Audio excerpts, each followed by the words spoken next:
ఏ కోడలైతే నోరేసుకుని పడిపోద్దో, ఏ కోడలైతే మాటికి మాట సమాధానం చెప్తుందో, ఏ కోడలతో గొడవెట్టుకుంటే ఆ కోడల పేరెంట్స్ వచ్చి ఈ అత్తకు తోలు తీస్తారో బాగా తెలుసు.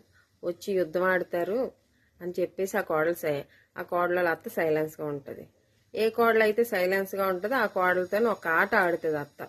ఈ కోడలతో సాగక ఈ కోడలతో ఆడుతుంది అనమాట.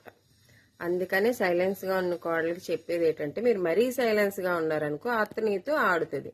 ఆ కోడలతో ఆడాల్సిన అష్టచమ్మంతా నీతో ఆడుతుంది అనమాట. అలాగని అత్తలను తప్పు పట్టను, అత్తలు మంచోలే. కాకపోతే ఏంటంటే ఒక కోడల్లో మనతో ఆడుతుందని ఇంకో కోడళ్ళు చులకనగా దొరికిందని ఆ కోడలతో సయ్యాట ఆడదామని చూస్తారు. అలాగే ఆడుతారు కూడా చాలా వరకు.